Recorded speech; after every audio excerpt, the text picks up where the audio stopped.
گھاس پر چل رہی تھی۔ پپا کو کیا معلوم تھا، وہ ہر چکر میں اس کے سامنے سے گزر رہے تھے اور تھک کر بیٹھے بھی تو اس کے بالکل سامنے۔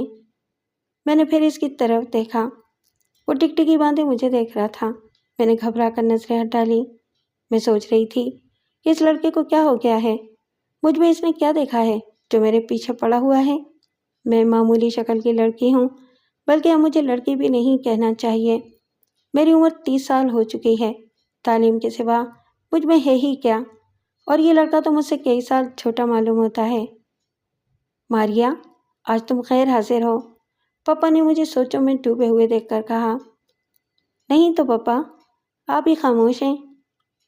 میں تو روز ہی خاموش رہتا ہوں، تمہیں کوئی نہ کوئی قصہ سناتی ہو، آج کوئی بات چھیڑی ہی نہیں۔ پپا، آج میں واقعی پریشان ہوں۔ کیا بات ہو گئی؟ کیوں پریشان ہو؟ کیا کالج کی کوئی بات ہے؟ ہاں پاپا، کالج کی بات ہے، پرنسپل سے جھگڑا ہوا ہے۔ نہیں پاپا، یہ بات نہیں ہے، میں کسی سے جھگڑا نہیں کرتی۔ پھر کیا بات ہے؟ وہ پپا، ایک لڑکا میری ایک اسٹوڈنٹ کا پیچھا کرتا ہے۔ پیچھا اس کا کرتا ہے؟ پریشان تم ہو؟ پپا، میری اسٹوڈنٹ نے مجھ سے شکایت کی ہے۔ تم کیا کر سکتی ہو؟ تم تو خود ایک لڑکی ہو، اپنی اسٹوڈنٹ سے کہو وہ اپنے فادر کو بتائے۔ پپا، یہ کالج کا معاملہ ہے، تو اپنی پرنسپل سے کہو، تم کیوں پریشان ہوتی ہو؟ ہاں پپا، یہ آپ نے اچھا بتایا، میں پرنسپل سے کہوں گی۔ اب اندھیرا ہونے لگا تھا، لہٰذا میں اٹھنا تھا۔ میں نے اٹھتے اٹھتے اس لڑکے کی طرف دیکھا، وہ ابھی تک اپنی جگہ پر جمع ہوا تھا۔ ٹھیٹ کہیں کا، میں نے دل ہی دل میں یہ الفاظ دہرائے اور پپا کے ساتھ پارک سے باہر آ گئی۔ وہ لڑکا ہمارے پیچھے نہیں آیا، شاید پارک ہی میں بیٹھا رہا۔ دوسرے دن میں کالج گئی تو طے کر چکی تھی کہ اپنا مسئلہ پرنسپل کے سامنے ضرور رکھوں گی، لیکن جب عمل کرنے کا وقت آیا تو مجھے اس لڑکے پر رحم آ گیا۔ پولیس والے نہ جانے اس کا کیا حشر کریں، وہ مجھے تنگ تو نہیں کرتا، کھڑا رہتا ہے تو کھڑا رہے۔ ویسے بھی اب میں کار میں آتی جاتی ہوں، تھکا کر خود ہی آنا چھوڑ دے گا۔ میرا اندازہ بالکل غلط نکلا۔ جب 1 مہینہ گزر گیا اور اس نے آنا نہیں چھوڑا تو مجھے تشویش ہوئی۔ صرف ایک جھلک دیکھنے کے لیے وہ اپنا وقت برباد کر رہا تھا۔ معلوم تو ہو وہ ہے کون اور چاہتا کیا ہے۔ 2-4 باتیں ہی تو کرے گا، مجھے کھا تو نہیں جائے گا۔ میں ایک دن جان بوجھ کر گاڑی لے کر نہیں گئی۔ چھٹی کے بعد میں پیدل مین گیٹ سے نکلی تو اس کی باچھیں کھل گئیں۔ میں نے ایک نظر اس کی طرف دیکھا اور اپنے راستے کی طرف چل دی۔ وہ میرے پیچھے پیچھے آ رہا تھا۔ مجھے الجھن ہو رہی تھی کہ وہ مجھے مخاطب کیوں نہیں کر رہا، تاکہ اس کا اندیہ تو معلوم ہو۔ کیا ہمیشہ کی طرح اب بھی پیچھے پیچھے چلتا ہوا کسی طرف مڑ جائے گا؟ مگر ایسا نہیں ہوا۔ جب 4-6 لڑکیاں جو میرے ساتھ کالج سے نکلی تھیں ادھر ادھر ہو گئیں تو وہ بالکل میرے قریب آ گیا۔ سنیے، کیا بات ہے، کیوں میرا پیچھا کرتے ہو؟ آپ صرف 5 منٹ کے لیے میری بات سن لیں، اس سے زیادہ نہیں، پلیز۔ اگر میں نہ سنوں تو آپ کی مرضی، میں اسی طرح آپ کے ساتھ ساتھ چلتا رہوں گا۔ بڑی ہی ٹھیٹ مٹی کے بنے ہوئے ہو، آپ کو حق ہے، آپ جو جی چاہیں کہہ لیں، لیکن میری بات ضرور سنیں۔ کیا اپنے مرنے کی اطلاع وقت سے پہلے مجھے دینا چاہتے ہو؟ یہ بات بھی ہو سکتی ہے۔ چلو، یہ بات ہے تو کہو، کیا کہنا چاہتے ہو؟ مرنے والے کی آخری خواہش پوری کرنی چاہیے۔ یہاں نہیں، قریبی ایک ریسٹوران ہے، اگر آپ مجھ پر بھروسہ کریں تو وہاں چل کر بیٹھتے ہیں۔ میں تم پر کیسے بھروسہ کر لوں؟ تم سے میری کون سی جان پہچان ہے؟ وہ بھی ہو جائے گی، بس آپ مجھ پر بھروسہ کر لیں۔ مجھے وہ لڑکا غلط نظر نہیں آ رہا تھا، یوں بھی مجھے تجسس تھا کہ وہ کون بذوق ہے جو مجھ سے اظہار عشق پر تیار ہوا ہے، ذرا معلوم تو ہو۔ میں جلد سے جلد یہ کھیل ختم کر دینا چاہتی تھی، اس لیے کسی دوسرے دن پر ٹالنے کے بجائے اسی وقت اس کے ساتھ جانے پر تیار ہو گئی۔ یہ ایک اسنیک بار تھا جسے وہ ریسٹورانٹ کہہ رہا تھا، اور دوپہر کا وقت ہونے کی وجہ سے خالی پڑا تھا۔ خیر، میں اس کے ساتھ وہاں جا کر بیٹھ گئی۔ اس نے کولڈ ڈرنک کا آرڈر دیا۔ کولڈ ڈرنک آ گئی تو وہ اپنے اصل مطلب پر آیا۔ میں آپ کو تکلیف دینے پر معذرت خواہ ہوں، لیکن کیا کروں؟ دل کے ہاتھوں مجبور ہو کر آپ کو یہاں لایا ہوں۔ میں اپنے دوست کی بہن چھوڑنے ایک دن آپ کے کالج آیا تھا اور آپ کو دل دے بیٹھا۔ اس دن سے آج تک نہ پوری نیند سو سکا ہوں اور نہ پیٹ بھر کر کھانا کھایا ہے۔ آپ کو بھلا سکنا ممکن ہوتا تو بھلا دیتا، لیکن یہ میرے اختیار میں نہیں۔ اگر آپ چاہیں تو مجھے میری منزل مل سکتی ہے، نہ چاہیں تو میرا خون آپ کی گردن پر ہوگا۔ اسی کو آپ موت سے قبل اطلاق کہہ سکتی ہیں۔ اب میری زندگی کا انحصار آپ کے فیصلے پر ہے۔ مجھے ایسی سچویشن کا اس سے پہلے کوئی تجربہ نہیں تھا۔ سوچ رہی تھی کیا جواب دوں۔ وہ سر جھکائے میرا جواب سننے کا منتظر تھا۔ جب خاصی دیر گزر گئی اور مجھ سے کوئی جواب نہ بن پڑا تو اسی کو بولنا پڑا۔ میں چاہتا ہوں آپ مجھ سے شادی کر لیں، میں اسے اپنی خوش قسمتی سمجھوں گا۔ تم پورے ہوش و حواس میں یہ بات کہہ رہے ہو؟ جواب کی جلدی نہیں ہے، آپ 2-4 روز سوچنے کے بعد جواب دے سکتی ہیں۔ میں اب حیران ہو کر اس کی طرف دیکھ رہی تھی۔ میں تو سمجھ رہی تھی کہ وہ فلمی قسم کے ڈائلاگ بولے گا، آئی لو یو کہے گا، دوستی کی پیشکش کرے گا، لیکن اس نے تو براہ راست شادی کی پیشکش کر دی۔ میں نے غور سے اس کی طرف دیکھا۔ یہ لڑکا اتنا خوبصورت ہے کہ کوئی بھی لڑکی اس کے ساتھ شادی کرنے پر فخر محسوس کرے گی۔ یہ سارے جہان کو چھوڑ کر مجھ پر فریفتہ ہوا ہے۔ کیا میں اس پر بھروسہ کر لوں؟ کیا یہ پرخلوص ہے؟ اس میں کوئی چال تو نہیں؟ آپ پریشان کیوں ہو گئی ہیں؟ میں نے کہا نا، سوچ کر جواب دیجیے گا، لیکن یہ سوچ لیجیے گا کہ میں نے پہلی اور آخری محبت آپ سے کی ہے اور شادی بھی آپ سے ہی کروں گا۔ وہ میرے جواب کا انتظار کیے بغیر اٹھ کر کھڑا ہو گیا۔ اس کے ساتھ ہی مجھے بھی اٹھنا پڑا۔ کچھ دور ہم دونوں ساتھ چلتے رہے، پھر وہ اپنی راہ ہو لیا اور میں اپنے گھر کی طرف چل دی۔ گھر پہنچی تو مما کھانے پر انتظار کر رہی تھیں۔ آج معمول سے زیادہ دیر بھی ہو گئی تھی اور کھانے کو جی بھی نہیں چاہ رہا تھا۔ مجھے ابھی بہت کچھ سوچنا تھا، لیکن مما کا دل رکھنے کے لیے بیٹھ گئی۔ کھانے کے دوران خیال آیا کہ اپنے ذہن میں اٹھنے والے سوال مما کے سامنے رکھوں، دیکھوں ان کا تجربہ کیا کہتا ہے۔ مما، میری ایک سہیلی کے ساتھ ایک عجیب واقعہ ہوا۔ ایک لڑکا کئی مہینے سے اس کا پیچھا کر رہا تھا۔ آج میری سہیلی نے اس کا دل رکھنے کے لیے یا پھر یہ جاننے کے لیے کہ وہ کیوں پیچھا کر رہا ہے، اس لڑکے کو بات کرنے کا موقع دے دیا۔ کہ تو بہت برا کیا تمہاری سہیلی نے۔ آگے تو سنیں۔ اس لڑکے نے پہلی ہی ملاقات میں اسے شادی کی پیشکش کر دی۔ اب وہ پریشان ہے کہ اسے کیا جواب دے۔ اس نے مجھ سے مشورہ مانگا ہے، بھلا میں کیا جواب دے سکتی ہوں؟ لڑکے میں خلوص تو ہے، مما نے جواب دیا، لیکن اس لڑکی کو چاہیے کہ اس لڑکے کے بارے میں پوری معلومات کرے۔ ایک بات اور اپنی سہیلی کو بتا دینا کہ دوستی جو ہوتی ہے وہ لڑکے اور لڑکی کے درمیان ہوتی ہے۔ اس لڑکے نے دوستی نہیں کی، شادی کی پیشکش کی ہے۔ شادی بڑوں کا معاملہ ہوتا ہے۔ اس لڑکے سے کہو کہ وہ اپنے بڑوں کے ذریعے بات کرے۔ میں تو سمجھتی تھی کہ مما اوٹ پٹانگ باتیں کرتی ہیں، لیکن انہوں نے تو بڑے پتے کی بات بتائی، میرا مسئلہ ہی حل کر دیا۔ میں کھانے کی میز سے اٹھی تو میرے سر کا بوجھ اتر چکا تھا۔ میں اپنے کمرے میں گئی تو اپنی فرضی سہیلی کی جگہ خود کو کھڑا کر کے دیکھا۔ میری عمر 30 سال ہو چکی تھی اور میری شادی کی فکر کسی کو نہیں تھی گھر میں۔ سب کو میری تنخواہ کی فکر رہتی ہے۔ اب یہ موقع ملا ہے تو اسے گنوانا نہیں چاہیے۔ ابھی یہیں تک پہنچی تھی کہ اندھیرے میں بھٹکنے لگی۔ مجھے ابھی تک یہ خیال ہی نہیں آیا تھا کہ وہ مسلمان ہے یا عیسائی، نہ ہی اس کو یہ علم ہوگا کہ میں عیسائی ہوں۔ اس نے تو میرا نام تک نہیں پوچھا۔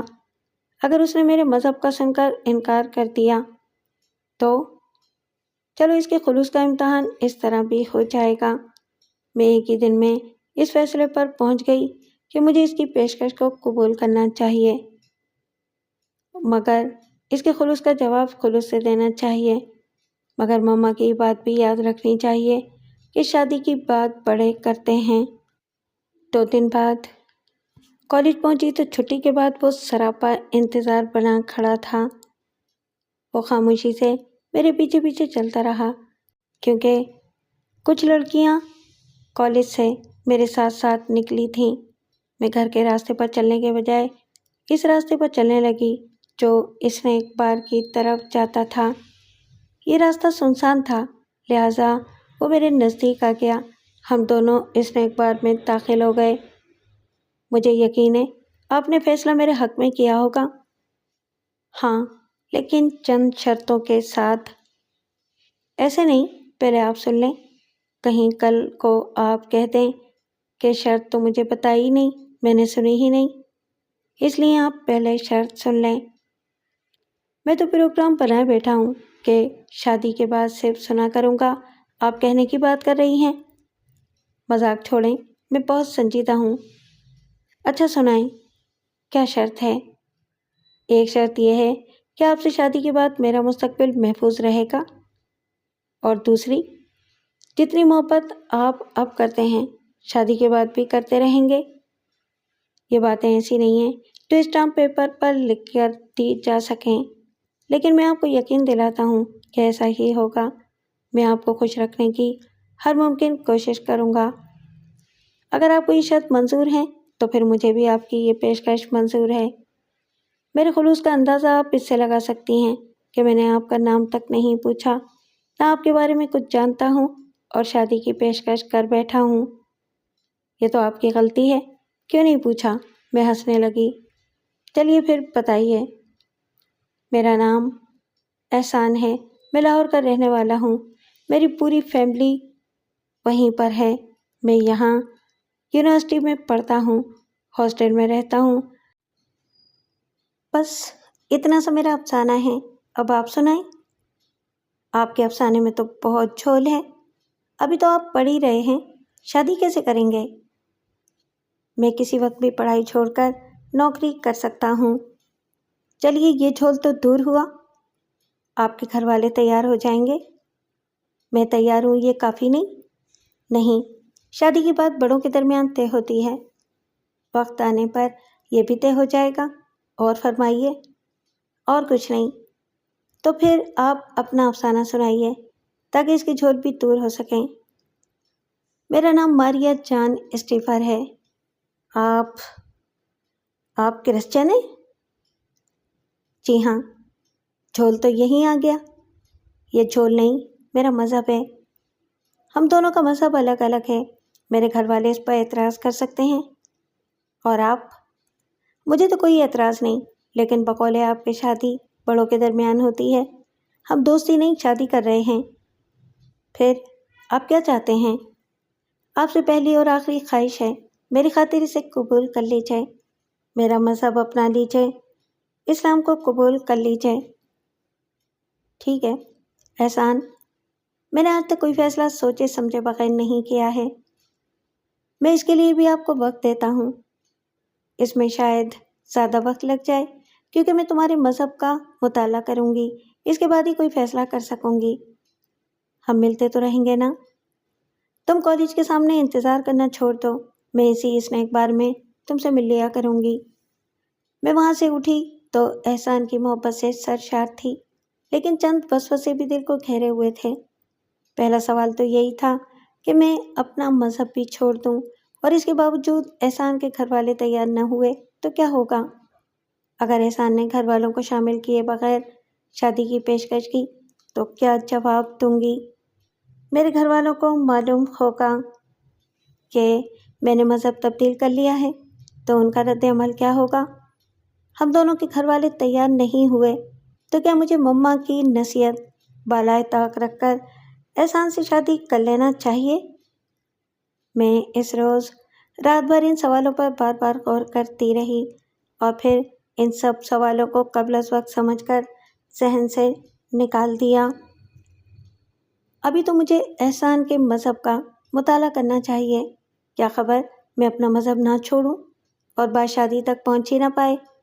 اتنے دن میں احسان کے مزاج وغیرہ کے بارے میں مزید معلومات کا موقع ملے گا۔ کیا خبر کوئی ایسی بات سامنے آ جائے جو مجھے شادی کرنے سے ہی روک دے۔ میں 2 دن تک جان بوجھ کر کالج نہیں گئی تاکہ احسان کو یہ تاثر ملے کہ میں اس کے مذہب کے بارے میں غور و فکر کر رہی ہوں۔ تیسرے دن میں کالج گئی اور چھٹی کے بعد اسنیک بار پہنچ گئی۔ وہ میرا انتظار کر رہا تھا۔ آپ نے مجھے کالج آنے سے بھی روک دیا اور یہاں بھی نہیں آئی۔ میں انتظار کرتا ہوں اور چلا جاتا ہوں۔ میں بیمار ہو گئی تھی احسان، اٹھنے کی ہمت کرتی تھی لیکن بخار اٹھنے ہی نہیں دے رہا تھا۔ شکر ہے، ورنہ میں تو سمجھ رہا تھا کہ آپ ناراض ہو گئیں۔ ناراضی کی تو کوئی بات ہی نہیں ہے۔ آپ نے کچھ پڑھنا شروع کیا؟ اس نے اندر جا کر بیٹھتے ہوئے پوچھا۔ کچھ کتابیں ایک سہیلی سے لے کر پڑھنا شروع تو کی ہیں۔ ایسی کتابیں پڑھنے کا کوئی فائدہ نہیں۔ آپ میرے ساتھ چلیے، میں آپ کو کچھ کتابیں دلواؤں گا۔ اسلام کو سمجھنے کے لیے یہ کتابیں بہت مفید ہیں۔ ہم کچھ دیر بعد اٹھ گئے۔ وہ مجھے کتابوں کی ایک بڑی دکان میں لے گیا۔ فہرست کے مطابق کتابیں خریدیں۔ مجھے معلوم تھا کہ وہ تو کہیں نوکری بھی نہیں کرتا، لہٰذا قیمت میں نے ادا کی۔ اب سوال یہ تھا کہ اگر اتنی کتابیں میں گھر لے کر جاؤں اور وہ بھی کسی غیر مذہب کے بارے میں تو ممی پاپا کو اعتراض ہو سکتا ہے۔ میں نے یہ طے کیا کہ یہ کتابیں احسان اپنے ساتھ لے جائے اور ایک ایک کر کے مجھے پڑھواتا رہے۔ ان کتابوں میں ایک کتاب تھی جس میں دنیا کے مذاہب کا تقابلی جائزہ پیش کیا گیا تھا۔ وہ کتاب میں نے لے کر پرس میں رکھ لی اور باقی کتابیں احسان کو دے دیں۔ گھر پہنچ کر وہ کتاب میں نے الماری میں چھپا دی اور مما کے ساتھ کھانا کھانے بیٹھ گئی۔ کھانا کھانے کے بعد دوپہر کو سوتی تھی۔ سونے کے لیے کمرے میں چلی گئی۔ نیند کیسی؟ کتاب اٹھائی اور پڑھنے بیٹھ گئی۔ کتاب اتنی دلچسپ تھی کہ وقت کا پتہ ہی نہیں چلا۔ میں تو اس وقت چونکی جب پپا نے شام کی واک کے لیے دروازے پر دستک دی۔ کتاب ہاتھ سے رکھنے کو جی نہیں چاہ رہا تھا، لیکن جتنا پڑھ لیا تھا اس پر غور کرنے کو بھی جی چاہ رہا تھا، لہٰذا میں نے کتاب چھپائی اور پپا کے ساتھ واک پر چلی گئی۔ راستے بھر ان مضامین پر غور کرتی رہی جو میں نے پڑھے تھے۔ اپنے اندر عجیب سی روشنی محسوس کر رہی تھی۔ ایسے ایسے انکشافات مجھ پر ہو رہے تھے جن کا آج تک مجھے علم ہی نہیں تھا۔ واک کرنے کے بعد گھر آئی۔ کچھ دیر پپا کے ساتھ بیٹھ کر ٹی وی دیکھا۔ رات کا کھانا کھانے کے بعد نیند کا بہانہ کر کے کمرے میں آ گئی۔ کتاب پھر اٹھائی اور اب میرے سامنے عیسائیت اور اسلام کا تقابلی باب تھا۔ میں سنبھل کر بیٹھ گئی۔ اصل موضوع پر میں اب آئی تھی۔ میں دیکھنا چاہتی تھی کہ میرا مذہب اچھا ہے یا احسان کے مذہب اسلام میں زیادہ خوبیاں ہیں۔ اسلام کہتا ہے اللہ واحد ہے، نہ اس نے کسی کو پیدا کیا ہے اور نہ کسی سے پیدا ہوا ہے، نہ اس کا کوئی باپ ہے اور نہ ہی اس کا کوئی بیٹا ہے، جبکہ عیسائیت میں تثلیث ہے۔ حضرت محمد عیسیٰ اللہ کے بیٹے ہیں۔ انہی 2 امتیازات کو بنیاد بنا کر بحث کی گئی تھی۔ تمام دلائل پڑھنے کے بعد میں خود سوچنے لگی کہ اللہ تو وہی ہو سکتا ہے جو اکیلا ہو۔ اگر اس کے بال بچے ہونے لگے تو پھر انسانوں میں اور خدا میں فرق کیا ہوا؟ کئی خدا ہوں تو دنیا کا نظام کیسے چلے؟ اسلام کی عبادت کا نظام بھی مجھے پسند آیا۔ دن میں 5 وقت کی نمازوں کا اہتمام، جبکہ ہم اتوار کے اتوار گرجا جاتے ہیں۔ گرجا میں بھی عبادت کا سارا بار پادری پر ہوتا ہے۔ مجھے تو ایسا لگا جیسے جان بوجھ کر ساری عبادت پادری نے اپنے ہاتھ میں لے لی ہو۔ اسلام میں مجھے اجتماعیت بھی نظر آئی اور انفرادیت بھی۔ ایک اور عنوان کے تحت یہی بحث کی گئی تھی۔ کتاب پڑھتے پڑھتے صبح ہو گئی۔ احسان کی محبت کا اثر تھا یا کیا تھا کہ ایک ہی کتاب نے میری دنیا بدل ڈالی۔ مجھے اپنے مذہب کے مقابلے میں اسلام کہیں بہتر نظر آنے لگا، لیکن اپنا مذہب پھر اپنا ہوتا ہے۔ بچپن سے جو باتیں کانوں میں پڑتی ہیں آسانی سے فراموش نہیں ہو پاتی۔ محض ایک کتاب سے تشفی نہیں ہو سکتی تھی اور نہ ہی میں جلد بازی سے کام لینا چاہتی تھی۔ ابھی بہت کچھ جاننے کی ضرورت تھی۔ کتاب پڑھتے پڑھتے صبح ہو گئی تھی، لہٰذا میں نے کالج سے چھٹی کر لی۔ الارم لگا کر سوئی تھی۔ دوپہر کو اٹھ گئی، گاڑی نکالی اور کالج میں جانے کے بجائے اسنیک بار پہنچ گئی، جہاں احسان میرا منتظر تھا۔ ہم دونوں دیر تک باتیں کرتے رہے۔ مجھے کتابوں کے ساتھ ساتھ احسان کا بھی مطالعہ کرنا تھا۔ 2-3 ملاقاتوں میں ہی یہ عقدہ کھل گیا تھا کہ بظاہر خاموش نظر آنے والا یہ لڑکا بلا کا باتونی ہے، ایسی شگفتہ اور سحر انگیز باتیں کرتا ہے کہ ایک ایک لفظ دل میں اترتا ہے، ایسا پر مذاق ہے کہ گھنٹوں اس کے پاس بیٹھے رہو اور دل نہ گھبرائے۔ بس ایک کمی مجھے اس میں نظر آتی تھی کہ اس کی مالی حالت کمزور تھی۔ وہ اپنے گھر والوں کے بھیجے ہوئے پیسوں پر گزارا کر رہا تھا۔ یہ ایسی کمزوری نہیں تھی کہ محض اس وجہ سے اسے نظر انداز کر دیتی۔ میری اپنی تنخواہ اتنی تھی کہ ہم آسانی سے گھر چلا سکتے تھے۔ تعلیم ختم کرنے کے بعد اسے بھی کہیں نہ کہیں ملازمت مل ہی سکتی تھی۔ ہم روز اسی طرح ملتے رہے، سیر و تفریح میں وقت گزارتے رہے۔ اس وقت میں اس کی اخلاقی حالت کی بھی معترف ہو گئی۔ وہ کبھی بھی کسی اکیلی جگہ لے کر نہیں گیا، کبھی کوئی ایسی حرکت نہیں کی جو اخلاق سے گری ہوئی ہوتی یا جس پر مجھے اعتراض ہوتا۔ وہ اپنی کم عمری کے باوجود نہایت مہذب ثابت ہوا تھا۔ اس کی دی ہوئی کتابیں ایک ایک کر کے میں پڑھتی جا رہی تھی۔ کچھ گتھیاں اگر سلجھ رہی تھیں تو کچھ الجھ بھی رہی تھیں۔ دراصل میں اس منزل پر آ گئی تھی جہاں اپنا مذہب مجھے اپنی طرف کھینچ رہا تھا اور اسلام اپنی طرف۔ میں عجیب کشمکش میں گرفتار تھی۔ احسان سے بحث کرتی، وہ اپنی معلومات کے مطابق مجھے مطمئن کرنے کی کوشش کرتا، لیکن میری تشفی نہیں ہوتی تھی۔ میں ایک دن اپنی سہیلی نوشابہ کے گھر گئی۔ باتوں باتوں میں نے مذہب کی باتیں چھیڑ دیں۔ وہ کوئی عالم نہیں تھی، لیکن گھر کا ماحول مذہبی تھا، اس لیے اس نے ایک ایسی بات کہہ دی کہ میں گھنٹوں سوچنے پر مجبور ہو گئی۔ اسلام کوئی مذہب نہیں بلکہ دین ہے، اور دین بھی وہ جو دین فطرت ہے۔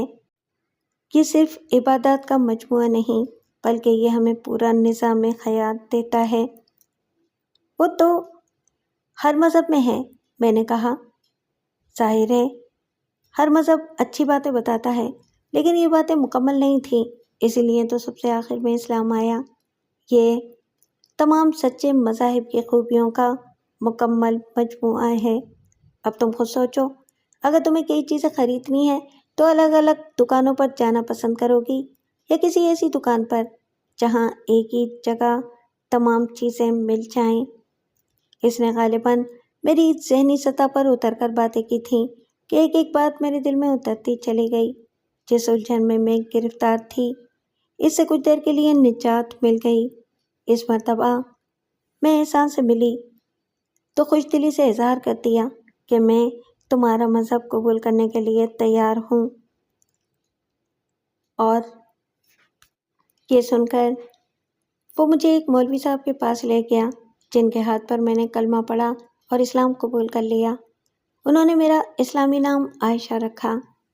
اب تم شرط کے مطابق اپنے والدین کو راضی کرو اور انہیں میرے گھر بھیجو، میں نے احسان سے کہا۔ اب تو کوئی مسئلہ ہی نہیں رہا، میرے والدین خوشی سے تیار ہو جائیں گے۔ میں نے ثواب کا کام کیا ہے، ایک غیر مسلم کو مسلم بنایا ہے، مگر مسئلہ یہ ہے کہ مجھے لاہور جانا پڑے گا۔ تو چلے جاؤ، لاہور ہے ہی کتنا دور، کیا خبر انہیں منانے میں کتنے دن لگ جائیں؟ 15-20 دن لگ جائیں گے اور کیا ہوگا؟ عائشہ، تمہیں نہیں معلوم، تمہیں دیکھے بغیر ایک دن گزارنا مشکل ہوتا ہے، تم 15 دن کی بات کر رہی ہو؟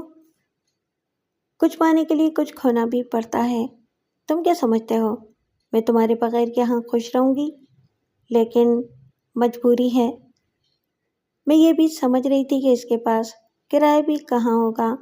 میں نے اسے ہوائی جہاز کی ٹکٹ کا کرایہ دیا تاکہ وہ جلدی پہنچ جائے۔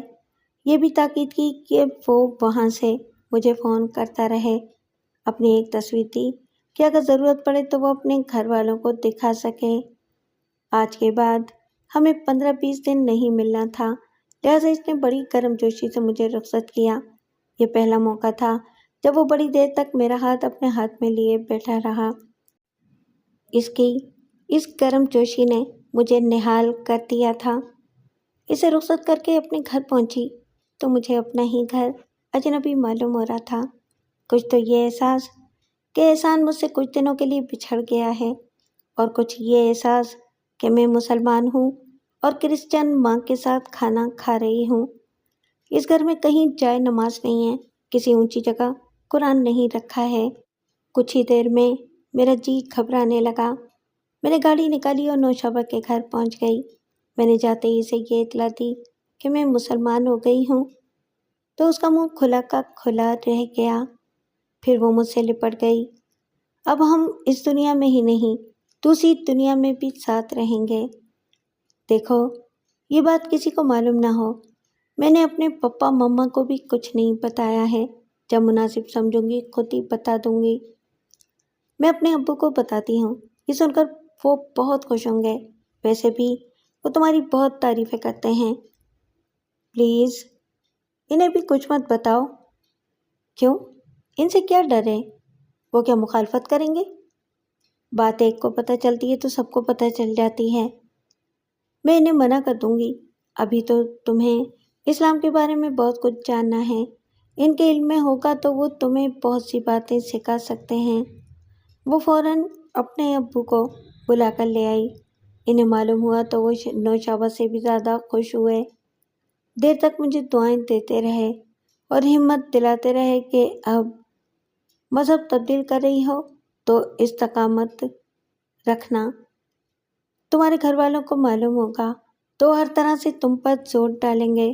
تم اللہ کی خوشنودی کے لیے ہر مشکل کا مقابلہ کرنا۔ تم عاقل ہو، بالغ ہو، تمہیں پوری آزادی ہے کہ جو راستہ چاہے اختیار کرو۔ پھر نوشابہ کو ہدایت کی کہ وہ مجھے نماز سکھائے اور نماز کی صورتیں وغیرہ یاد کرائے۔ مجھے ایک اچھا ٹھکانہ مل گیا تھا۔ جب دل گھبراتا تو نوشابہ کے یہاں چلی جاتی تھی، وہیں نماز بھی پڑھ لیتی تھی۔ نمازوں سے مجھے ایسا سکون ملا کہ میرا ایمان مزید پختہ ہوتا چلا گیا۔ ان مصروفیات نے مجھے احسان کو یاد کرنے کی فرصت ہی نہیں دی تھی۔ سچ ہے، اللہ کی یاد ہر یاد کو بھلا دیتی ہے۔ ایک ہفتہ گزرا تھا کہ ایک دن اچانک مجھے خیال آیا کہ احسان کا کوئی فون ہی نہیں آیا۔ وہ اپنے والدین کو منانے میں لگا ہوگا، لیکن فون تو کر سکتا تھا۔ مجھے بھی اس پر غصہ آتا تھا۔ کبھی رحم آنے لگتا تھا کہ نہ جانے کس عذاب سے گزر رہا ہوگا۔ یہ خیال بھی آتا تھا کہ اگر اس کے والدین نے اسے واپس نہ آنے دیا تو کیا ہوگا۔ میں نے تو اس سے لاہور میں اس کے گھر کا ایڈریس بھی نہیں لیا۔ اگر ڈھونڈنے جانا پڑا تو کہاں جاؤں گی؟ غرض طرح طرح کے اندیشوں سے تھک جاتی تھی تو نماز پڑھنے کھڑی ہو جاتی تھی۔ اب میں اپنے گھر ہی میں کمرہ بند کر کے نماز پڑھ لیتی تھی۔ 20 یا 30 دن گزرے تھے کہ احسان کا فون آیا۔ وہ کراچی سے بول رہا تھا۔ اس نے مجھے بتایا کہ آج ہی لاہور سے آیا ہوں، تم فوراً اسنیک بار پہنچ جاؤ۔ میں نے اس سے پوچھا بھی کہ کامیاب لوٹے یا ناکام، لیکن اس نے فون پر بتانا مناسب نہ سمجھا۔ میں نے بھی سوچا تفصیل سے وہیں چل کر بات کروں گی۔ شام ہو چکی تھی۔ پپا واک پر جانے کی تیاری کر رہے تھے۔ اس وقت نکلنا مشکل تھا، لیکن میں احسان سے وعدہ کر چکی تھی، وہ میرا انتظار کر رہا تھا۔ میں نے فوراً نوشابہ کو فون کیا کہ وہ میرے گھر فون کرے۔ مما یا پپا میں سے جو بھی اٹھائے، ان سے کہے کہ ماریا کو فوراً بھیج دو۔ تمہاری امی کی طبیعت خراب ہے، مگر میں تمہارے گھر نہیں آؤں گی، مجھے کہیں اور جانا ہے۔ کیا مسئلہ ہے؟ ایسی چوری تو تم نے پہلے کبھی نہیں کی۔ بس ایک جگہ جانا ہے، جب تک جگہ کا نام نہیں بتاؤ گی فون نہیں کروں گی میں، نوشابہ نے کہا۔ میں وہاں سے ہو آؤں تو وعدہ کرتی ہوں کہ تجھے اس رات سے بھی آگاہ کر دوں گی۔ اوہ، تو یہ معاملہ ہے، سمجھ گئی۔ تو فون رکھ، میں ابھی فون کرتی ہوں۔ میں فون رکھ کر ہٹ گئی۔ تھوڑی دیر بعد فون کی گھنٹی بجنے لگی۔ میں جان بوجھ کر باتھ روم میں چلی گئی تھی۔ ٹیلی فون پپا نے اٹینڈ کیا اور وہی ہوا۔ میں باتھ روم سے نکلی تو وہ سخت گھبرائے ہوئے تھے۔ تمہاری سہیلی نوشابہ کا فون آیا تھا۔ اس کی ماں کی طبیعت خراب ہے، وہ بیچاری اکیلے گھبرا رہی ہے، شاید گاڑی کی ضرورت بھی پڑے، تم فوراً چلی جاؤ۔ پر پپا، ہم تو واک پر جا رہے تھے۔ میں اکیلا چلا جاؤں گا یا نہیں جاؤں گا، تم فوراً جاؤ۔ مجھے اور کیا چاہیے تھا؟ تیار تو کھڑی تھی، چابیاں اٹھائیں اور گاڑی میں بیٹھ گئی۔ میں اسنیک بار پر پہنچی تو وہ میرا انتظار کر رہا تھا، لیکن منہ لٹکا ہوا تھا۔ صاف ظاہر ہو رہا تھا کہ بات بنی نہیں۔ وہ خاموشی سے میرے ساتھ اندر جا کر بیٹھ گیا۔ وہ چائے کا آرڈر دے چکا تو میں نے اسے حالات پوچھے۔ عائشہ، میرے والد نہیں مان رہے ہیں، میں نے ان سے قطع تعلق کر لیا ہے، اب تمہیں میرا ساتھ دینا ہوگا۔ تم اتنا بڑا قدم خود ہی اٹھا کر چلے آئے؟ وہ تمہارے والدین ہیں، آج نہیں تو کل مان جاتے۔ تم نے قطع تعلق ہی کر لیا۔ میں نے تمہاری خاطر سب کچھ چھوڑ دیا اور اب تم ہی یہ کہہ رہی ہو؟ میں تمہارے خلوص کی قائل ہوں، لیکن تم میری مجبوریاں بھی تو پوچھتے۔ کوئی مجبوری نہیں، اگر تمہارے گھر والے بھی نہیں مانیں گے تو تمہیں میرے ساتھ کورٹ میرج کرنی پڑے گی۔ میں نے تمہاری خاطر مذہب تک تبدیل کر لیا، لیکن شادی تو بڑوں کی مرضی سے ہوتی ہے۔ تمہارے گھر والے ویسے بھی تمہاری شادی پہ تیار نہیں ہوں گے۔ انہیں جیسے ہی معلوم ہوگا کہ تم نے مذہب بدل لیا ہے، وہ تمہیں چھوڑ دیں گے۔ مجھے یہ کوشش کر کے دیکھ تو لینے دو۔ اگر وہ مجھے چھوڑ دیں گے تو بے شک میں کورٹ میرج کر لوں گی، اور اگر وہ تیار ہو گئے تو تمہیں میرے گھر میرا رشتہ مانگنے کے لیے آنا پڑے گا۔ مجھے منظور ہے، تم بات کر کے دیکھ لو، لیکن یہ سوچ لو کہ اگر میری شادی تم سے نہیں ہوئی تو میرا خون تمہاری گردن پر ہوگا۔ میں اس کے پاس سے اٹھ کر سیدھی نوشابہ کے گھر پہنچی۔ جہاں تک میں سمجھ سکی ہوں کہ وہ لڑکا تمہارے ساتھ پرخلوص ہے۔ نوشابہ نے کہا، تم مسلمان بھی ہو چکی ہو، اپنی کمیونٹی میں تو رشتہ کر نہیں سکتی، تمہاری عمر بھی اب ایسی نہیں رہی کہ مزید انتظار کر سکو، ملازم بھی ہو، اپنا خرچ اٹھا سکتی ہو۔ میرا مشورہ تو یہ ہے کہ اس سنہری موقع کو ضائع مت کرو۔ وہ کہہ رہا ہے کہ کورٹ میرج کر لو، ایک ٹرائی کر لو، گھر والوں کو بتا دو کہ تم مسلمان ہو گئی ہو، دیکھو ان کا رد عمل کیا ہوتا ہے۔ انہیں بتا دو کہ تم ایک لڑکے کی خاطر مسلمان ہوئی ہو اور اسی سے شادی کرو گی۔ اگر وہ تیار ہوتے ہیں تو ٹھیک، ورنہ پھر کورٹ میرج کر لینا۔ گھر والوں سے اتنی بڑی بات کہنا آسان نہیں تھا، لیکن احسان کی چاہت نے مجھے اتنا بے خوف کر دیا تھا کہ میں نے پپا اور مما دونوں کے سامنے اپنے مسلمان ہونے کا اقرار کیا اور احسان سے شادی کی نوید بھی سنا دی۔ اس کا رد عمل جو ہونا تھا وہی ہوا۔ دوسرے دن ہمارے خاندان کے جو چند افراد ادھر ادھر بکھرے ہوئے تھے سب جمع ہو گئے۔ انہوں نے مجھے سمجھانے کی کوشش کی، لیکن میں کوئی جاہل تو تھی نہیں، ایک ایک بات کے 10 جواب دے رہی تھی۔ جب میں نے قانون کا سہارا لینے کی دھمکی دی تو سب چپ ہو گئے۔ یہ اسلامی ملک ہے، میں وزیر اعظم تک جاؤں گی، عدالت کا سہارا لوں گی کہ میں اپنی مرضی سے مسلمان ہوئی ہوں اور یہ لوگ مجھے زبردستی کرسچن بنا رہے ہیں۔ اس لیے خیریت اسی میں ہے کہ آپ لوگ یا تو مجھے احسان سے شادی کرنے کا مشورہ دیں یا پھر اپنے اپنے گھروں کو سدھاریں۔ اب سب نے پپا کی طرف دیکھا۔ ہمیں جتنا سمجھانا تھا سمجھا لیا، اب یہ آپ کا ذاتی معاملہ ہے، جو آپ چاہیں گے وہی ہوگا۔ ٹھیک ہے، اگر یہ اپنی مرضی کرنا چاہتی ہے تو کر لے، لیکن ہم سے اس کا کوئی واسطہ نہیں رہے گا۔ میں اسے آگ کرتا ہوں۔ اس وقت مجھ سے لکھوا لیا گیا کہ میں پپا کی جائیداد میں سے کچھ طلب نہیں کروں گی۔ میں اپنی مرضی سے شادی کر رہی ہوں، لہٰذا اپنی مرضی سے گھر چھوڑ کر جا رہی ہوں۔ پپا تو مجھے بے حد چاہتے تھے، لیکن اس وقت انہیں نہ جانے کیا ہو گیا تھا۔ مما کے آنسو بھی انہیں فیصلہ کرنے سے نہ روک سکے۔ انہوں نے میرا ہاتھ پکڑا اور گھر سے باہر نکال دیا۔ پپا، آپ تو مجھے بہت چاہتے تھے، آپ نے بھی آنکھیں پھیر لیں؟ خبردار، جو اپنی ناپاک زبان سے مجھے پپا کہا۔ تو نے اپنا مذہب چھوڑ دیا۔ پپا کیا چیز ہے، تو میرے لیے ہمیشہ کے لیے مر گئی۔ میں نے اپنے کپڑے اور زیور ساتھ لے لیا تھا، کچھ نقدی بینک میں رکھی ہوئی تھی، اس کا سہارا تھا۔ گاڑی پپا کے نام تھی، حالانکہ میں نے خریدی تھی۔ گاڑی بھی وہیں چھوڑی اور ٹیکسی کر کے نوشابہ کے گھر آ گئی۔ اتنا کچھ کھو کے بھی مجھے غم نہیں تھا، احسان کی محبت میری سب سے بڑی دولت تھی۔ نوشابہ نے اسلامی بہن ہونے کا پورا حق ادا کیا۔ اس نے نہ صرف مجھے اپنے گھر میں پناہ دی بلکہ میرے ساتھ احسان سے ملنے بھی گئی۔ اسے مشورہ دیا کہ وہ عائشہ کا رشتہ لے کر نوشابہ کے گھر آئے۔ بات یہ ہوئی تھی کہ میں جب نوشابہ کے گھر گئی تھی اور کورٹ میرج کی بات کی تھی تو نوشابہ کے والد نے میری مخالفت کرتے ہوئے کہا تھا کہ میرا نکاح ان کے گھر سے ہوگا اور وہ میرے سرپرست بن کر میری شادی احسان سے کرائیں گے۔ اس سے بڑی اور بات کیا ہو سکتی تھی کہ میرا نکاح اسلامی طریقے سے سرپرستوں کی موجودگی میں ہو۔ مجھے نوشابہ نے بھی بتایا تھا کہ اس کے والد میرے پپا سے ملے تھے اور انہیں سمجھایا تھا کہ وہ میرے سر پر ہاتھ رکھ کر میری شادی احسان سے کرائیں، لیکن وہ تیار نہیں ہوئے۔ احسان میرے کہنے پر نوشابہ کے گھر آیا اور اس کے والد سے ملاقات کر کے باقاعدہ میرا رشتہ مانگا۔ نوشابہ کے والد کو بھی احسان بہت اچھا لگا اور انہوں نے 1 ہفتے کی مہلت مانگ کر احسان سے بارات لانے کو کہہ دیا۔ احسان اپنے 2 دوستوں کے ساتھ بارات لے آیا۔ مولوی صاحب کو گھر پر ہی بلا لیا گیا تھا۔ پورے حالات انہیں پہلے ہی بتا دیے گئے تھے۔ یوں ہمارا نکاح نہایت سادگی سے انجام پا گیا۔ احسان مجھے بیاہ کر کرائے کے ایک گھر میں لے گیا جس کا انتظام اس نے پہلے ہی کر لیا تھا۔ میں بنگلے سے کرائے کے چھوٹے سے گھر میں آ گئی تھی، لیکن میں خوش تھی کہ مجھے اسلام کی دولت بھی مل گئی تھی اور ایک محبت کرنے والا شوہر بھی۔ احسان واقعی میرے معیار پر پورا اتر رہا تھا۔ میری کوئی بات ٹالنا اس نے سیکھا ہی نہیں تھا۔ جو کہتی اسے بخوشی مان لیتا۔ وہ ایک آئیڈیل شوہر تھا۔ میں سوچا کرتی تھی محبت کی شادیاں اکثر ناکام ہو جاتی ہیں، لیکن احسان مجھے پہلے سے بھی بڑھ کر خوش رکھ رہا تھا۔ میکے کے نام پر نوشابہ کا گھر تھا، اس لیے اس کمی کا احساس بھی نہیں ہو رہا تھا۔ وہ بھی کبھی کبھی آ جاتی تھی۔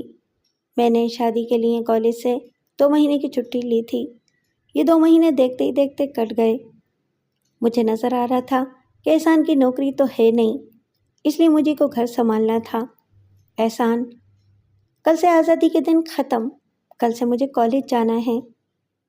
ارے ہماری شادی کو 2 مہینے ہو گئے۔ بس عیش کے دن ختم، صبح صبح اٹھنا پڑا کرے گا۔ عائشہ ایک بات کہوں، مجھے اچھا نہیں لگتا کہ تم نوکری کرو۔ تم اتنے دقیانوسی ہو کہ عورتوں کی ملازمت کے خلاف ہو۔ یہ بات نہیں، اس نے بڑے پیار سے کہا، تم نوکری کرو، میں تمہاری تنخواہ پر گزارا کروں۔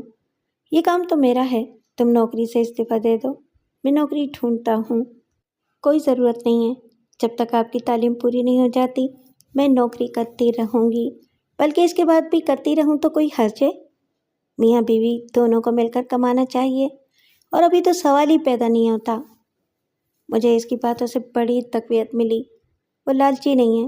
بہت سے لوگ میں نے دیکھے تھے جو بیویوں کی کمائی پر گزارا کر رہے تھے۔ احسان میں غیرت تو ہے، اسے اپنی ذمہ داریوں کا احساس تو ہے۔ یہ اس کی مجبوری ہے کہ نوکری نہیں کر سکتا۔ یہ مجھے پہلے بھی معلوم تھا، اور اس کے گھر سے بھی پیسے نہیں آتے تھے، لہٰذا اس کی تعلیم کا خرچ بھی مجھے کو برداشت کرنا ہے۔ 2 مہینے سے گھر کا خرچ میں ہی چلا رہی تھی۔ مجھے میری قربانی کا صلہ مل گیا تھا۔ احسان کو اپنی ذمہ داری کا احساس تھا، اور یہ اس بات کی ضمانت تھی کہ وہ آگے چل کر میرا تحفظ کر سکتا ہے۔ وہ مجھ سے پہلے اٹھ گیا تھا، میرے لیے ناشتہ بھی تیار کر لیا تھا۔ میرے پاس وقت نہیں تھا کہ اس حرکت پر اسے ٹوکتی، لہٰذا تیار ہو کر کالج چلی گئی، لیکن واپسی پر میں نے اسے پیار سے سمجھایا، ناشتہ بنانا میرا کام ہے، آپ کا نہیں۔ کل سے آپ ناشتہ نہیں بنائیں گے۔ کوئی کام کسی کا نہیں ہوتا جو پہلے کر لے۔ میں اس لیے کہہ رہی ہوں کہ کسی دن بھی آپ کے دل میں یہ خیال آ سکتا ہے کہ تمہاری بیوی جاب کرتی ہے، اس لیے تمہیں ناشتہ بنانا پڑ رہا ہے۔ میں نہیں چاہتی کہ آپ میں ذرا بھی احساس کمتری پیدا ہو۔ میں پہلے اٹھوں گی، ناشتہ تیار کروں گی، پھر آپ کو اٹھاؤں گی۔ آپ یونیورسٹی جائیں گے اور میں کالج۔ اچھا استانی صاحبہ، ٹھیک ہے، کل سے یہی ہوگا۔ اس کے بعد ایسا ہی ہوتا رہا۔ میں اٹھتی، ناشتہ بناتی اور اسے اٹھا دیتی۔ وہ یونیورسٹی چلا جاتا، میں کالج کی طرف روانہ ہو جاتی۔ میں اپنی تنخواہ لا کر اس کے ہاتھ پر رکھ دیتی تھی، پھر اس سے مانگتی رہتی تھی۔ مجھے اس میں مزہ آتا تھا، اس سے تحفظ کا احساس ہوتا تھا۔ ایک دن اس نے مجھ سے میرے بینک اکاؤنٹ کا حساب پوچھا تو میں چونکی۔ وہ ہنسنے لگا۔ میری نوکری نہیں ہے نا؟ اس لیے یقیناً تم نے یہ سوچا ہوگا کہ میں تمہارے ان پیسوں پر بھی قبضہ کرنا چاہتا ہوں۔ ایسا ہرگز نہیں محترمہ، میں اس لیے پوچھ رہا تھا کہ تمہارے پاس گاڑی نہیں ہے، پیدل کالج جاتی ہو، اگر اتنے پیسے ہوں تو ایک کار خرید لو۔ مجھے شرمندگی ہے کہ میں خرید کر نہیں دے سکتا، بس چند مہینوں کی بات ہے، پھر میری نوکری بھی ہو جائے گی۔ میرے اکاؤنٹ میں واقعی اتنی رقم تھی کہ نئی گاڑی خرید سکتی تھی۔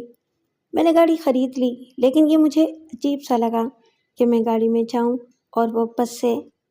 پہلا حق تو اس کا بنتا تھا۔ میں نے یہ طے کیا کہ وہ مجھے کالج چھوڑتا ہوا یونیورسٹی نکل جایا کرے۔ کالج سے واپسی میں پیدل آ جایا کروں گی یا رکشہ کر لیا کروں گی۔ پہلے تو وہ منع کرتا رہا اور پھر مان گیا۔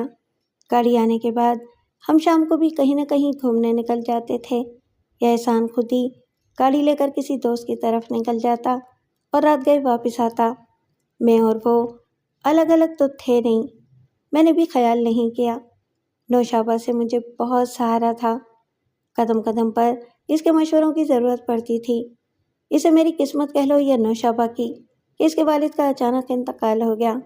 بھائی کوئی تھا نہیں، کرائے کا مکان تھا۔ اس کے ماموں آئے اور اپنی بہن اور نوشابہ کو لاہور لے گئے۔ آنکھ اوجھل پہاڑ اوجھل۔ کچھ دن تو اس کے خط آتے رہے، پھر وہ مجھے بھول گئی۔ میں بھی احسان کی محبت میں ایسی گرفتار تھی کہ اس کی کمی بھی محسوس نہیں کی۔ احسان کے امتحان ہونے والے تھے، وہ سب کتابیں لے کر نکل جاتا اور رات گئے واپس آتا۔ مجھے یہ تنہائی کھلنے لگی تھی، لیکن میں اس کے مستقبل کی خاطر برداشت کر رہی تھی۔ وہ مجھ سے یہی کہتا تھا کہ میں علی کے گھر جا کر پڑھتا ہوں، وہاں اور لڑکے بھی آ جاتے ہیں۔ میں مطمئن ہو گئی، لیکن جب ایک مرتبہ 2 راتیں برابر غائب رہا تو مجھے فکر ہوئی۔ علی ہمارے گھر آتا رہتا تھا، اس لیے میں اس کے سامنے آنے لگی تھی۔ وہ اتفاق سے اسی دن احسان کو پوچھتا ہوا گیا۔ میں نے جب اسے بتایا کہ وہ تو تمہارے گھر پڑھنے جاتا ہے، کیا وہاں نہیں ہے، تو اس نے گردن جھکا لی۔ کیا بات ہے علی بھائی، تم چپ کیوں ہو گئے؟ کیا احسان تمہارے گھر نہیں گئے؟ اسے میرے گھر آئے تو کئی دن ہو گئے۔ وہ تو یہی کہہ رہے تھے کہ اسٹڈی کرنے علی کے گھر جاتا ہوں۔ بھابھی آپ فکر نہ کریں، میں اس کے دوستوں سے معلوم کر کے آپ کو بتاتا ہوں۔ وہ تو چلا گیا، لیکن میرے دل میں آنسو پھوٹ پڑے، آنکھوں سے بھی جھرنا سا جاری ہو گیا۔ مجھے احسان سے ایسے جھوٹ کی توقع نہیں تھی۔ یہ فکر لگ گئی کہ وہ علی کے گھر نہیں تو پھر کہاں جاتا ہے۔ جہاں بھی جاتا ہے مجھے بتانے میں کیا حرج تھا؟ آدمی چھپاتا تو اس وقت ہے جب وہ کسی غلط جگہ جاتا ہے۔ احسان کے سوا میرا تھا ہی کون؟ اب تو مجھے اندھیرا ہی اندھیرا نظر آ رہا تھا۔ میں اس وقت تک برابر روتی رہی جب تک کہ علی احسان کا پتہ کر کے دوبارہ نہیں آ گیا۔ میں نے اسے ڈرائنگ روم میں بٹھایا اور جس حال میں بیٹھی تھی آنسو پہنچتی ہوئی اسی حالت میں اس کے سامنے آ گئی۔ وہ میری حالت دیکھ کر یقیناً سوچ میں پڑ گیا ہوگا کہ اصل بات بتائی یا نہیں۔ وہ کچھ دیر سر جھکائے بیٹھا رہا، پھر کچھ سوچ کر اس نے گردن اٹھائی۔ بھابھی میں آپ کو شاید کبھی نہ بتاتا، لیکن آپ کی حالت دیکھ کر آپ کو بتانے پر مجبور ہو گیا ہوں۔ وہ کچھ کہتے کہتے رک گیا۔ کیا بات ہے علی؟ آپ مجھ سے کیا چھپا رہے ہیں بھائی؟ حقیقت یہ ہے کہ احسان پڑھنے کا ڈرامہ رچا رہا ہے۔ اسے تو کالج چھوڑے ہوئے 2 سال ہو گئے، یونیورسٹی کیسی؟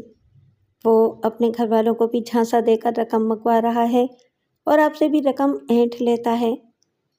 گھر والوں سے تو اس کے تعلقات ہی نہیں ہیں۔ یہ کس نے کہہ دیا؟ اس کے پاس باقاعدگی سے رقم آتی ہے۔ اس نے مجھے تو یہی بتایا تھا کہ اس کے گھر والوں نے شادی سے انکار کر دیا تو وہ ان سے ناطہ توڑ کے آ گیا۔ اس سے بڑا جھوٹ کوئی نہیں ہوگا۔ وہ لاہور گیا ہی نہیں تھا، اس کے گھر والوں کو کچھ معلوم ہی نہیں، وہ تو یہی سمجھ رہے ہیں کہ وہ پڑھ رہا ہے۔ اتنا بڑا جھوٹ! اور علی بھائی آپ نے بھی مجھے کچھ نہیں بتایا، اب بتا رہے ہیں؟ میں آپ کا مجرم ہوں بھابھی، لیکن ظاہر ہے احسان میرا دوست ہے، مجھے اس کا ساتھ دینا تھا۔ پھر میں یہ سوچ رہا تھا کہ شادی کے بعد وہ سدھر جائے گا، مگر اب تو میں یہ دیکھ رہا ہوں کہ وہ آپ کی تنخواہ پر عیش کر رہا ہے۔ اب ان باتوں کا کیا فائدہ؟ مجھے تو یہ بتائیں کہ اس وقت وہ کہاں ہوگا؟ یہ تو مجھے بھی معلوم نہ ہو سکا، لیکن اس کے ایک نئے دوست کا پتہ معلوم ہوا ہے، اس سے جا کر معلوم کرتا ہوں۔ میں بھی آپ کے ساتھ چلتی ہوں، وہ جہاں بھی ہوگا